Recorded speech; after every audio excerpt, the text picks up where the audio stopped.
Lindy Musehas is a dietitian at the Charlotte Maxeke Academic Hospital in Johannesburg. She treats about 40 patients a day and says sugar is one of the key culprits contributing to their illnesses.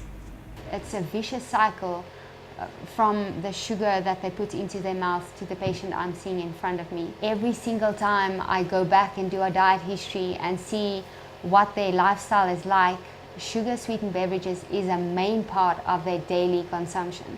According to Lindy, the damage too much sugar does to our bodies can be devastating. By the time that I'm seeing them in this hospital, most of the time it's irreversible damage that's been done. And then it's just basically seeing the patient for damage control, which is sad because it's something that could have been prevented. Today, Lindy is giving one of her long-term patients a diet education session. James Ladera is 60 years old and suffers from multiple illnesses. He's had 3 strokes, struggles with gout and hypertension, and has battled cancer. Can you see the link between sugar sweetened beverages?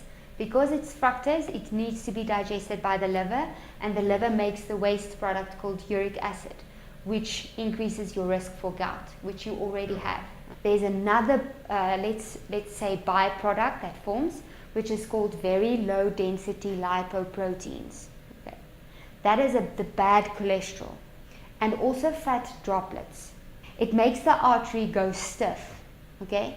Arteries are meant to be very elastic and pumping. So now if it's becoming harder and harder, the heart has to work very, very hard to pump the blood through the arteries. So that's why you have a very high risk for developing strokes and heart attacks, which you already had. James is considered to be a high-risk patient. If he doesn't change his diet soon, he's likely to develop diabetes on top of his existing health problems.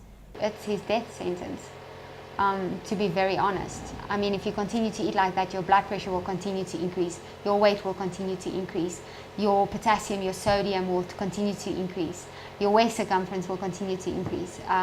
So I mean, you're pushing yourself just down the drain. Lindy's aim is to help James avoid developing further health complications by teaching him how to spot added sugars. So it won't necessarily say sugar, and you want to see, does it contain sugar?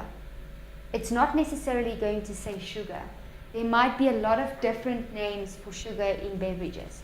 So it will be fructose, glucose. It's very difficult just to cut everything out. Honey, Because you walk into the shop, you've been working, you're thirsty, syrup, you want something, corn sweetener. and you just take it off the shelf. That's a big problem here, because you don't know what's inside. There's no education on that. James says he consumes about 4 to 6 sugary drinks every day.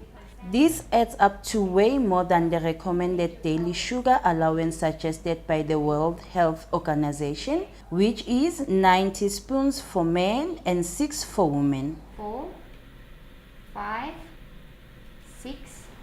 To demonstrate this, Lindy is adding spoon by spoon the amount of sugar James consumes in a day into his bowl. See the amount of sugar that you're intaking. It's scary to see that's how much. I don't even eat that much for breakfast. Do not have any sugar sweetened beverage. Try and cut it out of your diet completely. It does not have any nutritional value to your overall health. It doesn't contain vitamins and it does not contain minerals. James gave up alcohol 6 months ago and says having gone through this means he has the willpower to cut out sugary drinks for the sake of his health. Anything you change in life is a bit difficult. You got to have the willpower. My lifestyle is going to change completely. I haven't got an option now. It's got to change.